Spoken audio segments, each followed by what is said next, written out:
अस्सलाम वालेकुम दोस्तों। तो आज हमारा वर्ल्ड हिस्ट्री में मतलब कि जो है वर्ल्ड हिस्ट्री में हमारा टॉपिक आता ही है इंडोनेशिया। जो हम कंट्रीज़ की सीरीज़ हमने स्टार्ट की हम उसको पढ़ते हैं इंडोनेशिया। ठीक है, इंडोनेशिया को अगर हम देखें इसके मैप को, तो ये मैंने आपके सामने इसका मैप बनाया हुआ है। ठीक है, तो इसको आप गौर से देख सकते हैं।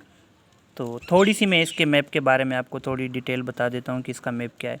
अगर आप दोस्तों देखेंगे तो ये मतलब कि आइलैंड्स में बटा हुआ है। ठीक है, आइलैंड्स में बटा हुआ है। ये जो है ना, ये इसका इंडोनेशिया का ये आइलैंड है। ठीक है, जिसमें ये चीज़ें आ जाती हैं, मैंने नोट की। इससे ऊपर आ जाता है मलाइशिया। यहाँ से मलाइशिया का कोई भी मतलब कि इसे फ़िज़िकल टच नहीं है, बीच में पानी है। ठीक है, यहाँ पे जो है आप देख रहे हैं कि यहाँ पे इंडियन ओशन का पानी है ये सारा। ठीक है, उसके बाद अगर मैं आपको बताऊँ कि यहाँ पे जो है ना, इस एरिया में यहाँ पे बॉर्डर लगता है इस एरिया से। ठीक है, इस एरिया से बॉर्डर लगता है मलाइशिया का, यहाँ से। ठीक है, यहाँ पे मलाइशिया का बॉर्डर लगता है किससे? इससे, इंडोनेशिया से। ठीक है, तो यहाँ पे मलाइशिया हो गया। उसके बाद अगर मैं आपको बताऊं कि और दूसरे कौन से कंट्रीज़ हैं जिनसे बॉर्डर मिलता है इंडोनेशिया का, ये कंट्री है एक ईस्ट तैमूर।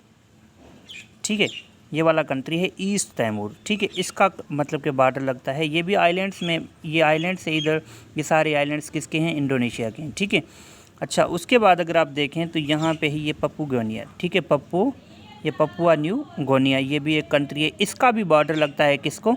इंडोनेशिया को। ठीक है, अब हम इसके थोड़े से आइलैंड्स को देख लेते हैं कि कौन सा आइलैंड से जो इंपॉर्टेंट चीज़ें हम उसको डिस्कस कर लेते हैं। ठीक है, अब ये इसका आइलैंड है इंडोनेशिया का। ठीक है, इसको मैं आपको बताना चाहता हूँ कि यहाँ पे मलाइशिया से यहाँ पे नीचे आप अगर देखेंगे तो यहाँ पे सिंगापुर आ जाता है। ठीक है, बाकी यहाँ पे ये आपका इंडोनेशिया आ गया।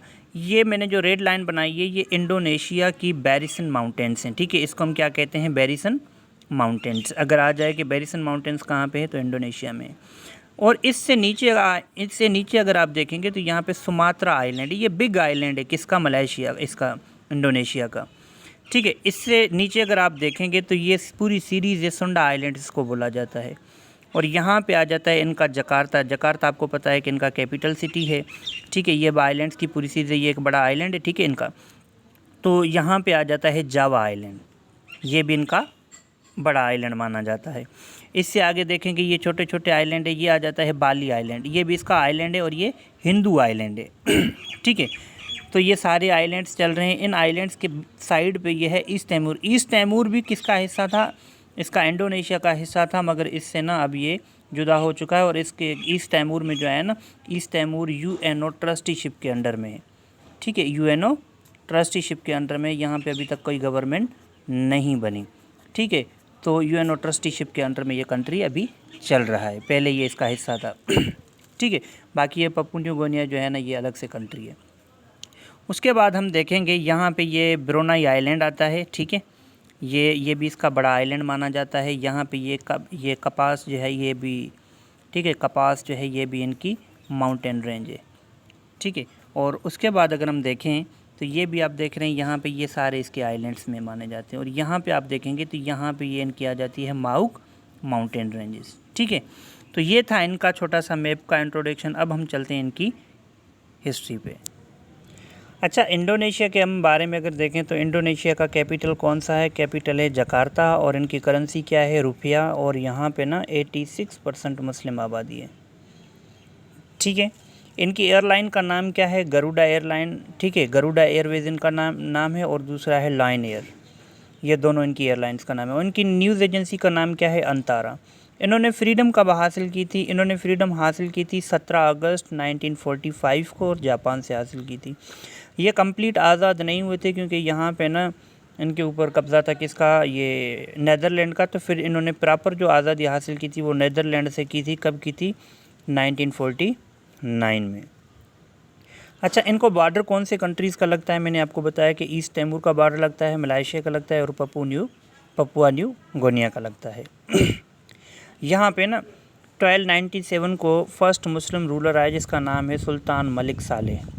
ठीक है, यहाँ पे मुसलमानों की भी हुकूमत रही है। ठीक है, सुल्तान मोहम्मद मलिक सालेह इनका फर्स्ट रूलर था यहाँ पे। 1500 में यहाँ पे इस्लाम जो है ना स्टेट रिलीजन डिक्लेयर्ड होता है। और 1670 से लेके 1900 तक, ठीक है, 1900 तक जहाँ पे ना डच ईस्ट इंडिया कंपनी, एक तो ईस्ट इंडिया कंपनी थी जिसने सब कॉन्टिनेंट के ऊपर हुकूमत की थी, वो थी किसकी, इंग्लैंड की।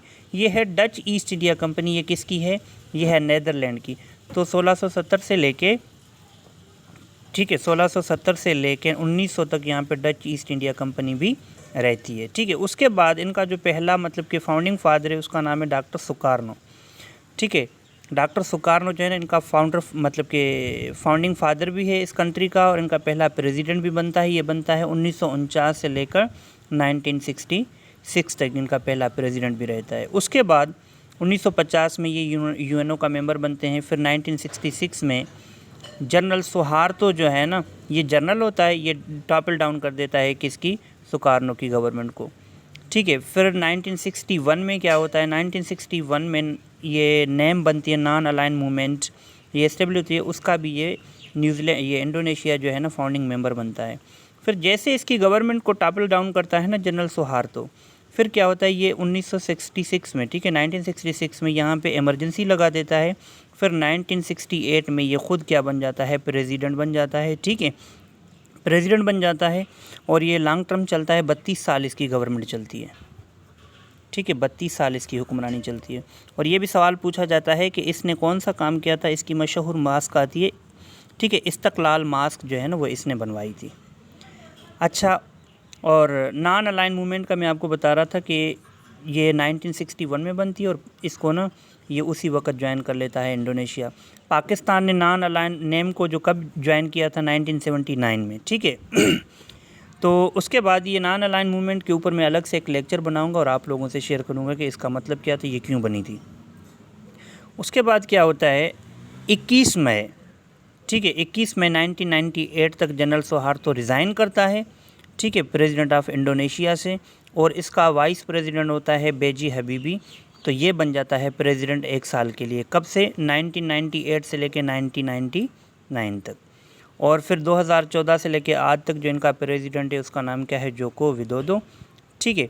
और नॉन अलाइन मूवमेंट का जो हेड क्वार्टर है वो भी जकार्ता इंडोनेशिया में है, और आशियान एक मूवमेंट है, ठीक है, ऑर्गेनाइजेशन है, उसका भी जो कैपिटल हेड क्वार्टर है वो भी कहाँ पे है, जकार्ता इंडोनेशिया में, ठीक है। दोस्तों, आई होप कि आपको समझ में आया होगा, और हमारे चैनल को और इस पेज को फॉलो करें और हमारे चैनल को सब्सक्राइब करें, अपने दोस्तों से शेयर करें। Thank you so much. और भी आपको इससे ज़्यादा मतलब कि इन्फॉर्मेटिव वीडियोस मिलेंगी। हमें सपोर्ट करें और हमें बताएं कि हम कौन से टॉपिक्स के ऊपर वीडियोस बनाएं ताकि उससे आपको बहुत फ़ायदा मिल सके। Thank you. अल्लाह हाफ़िज़।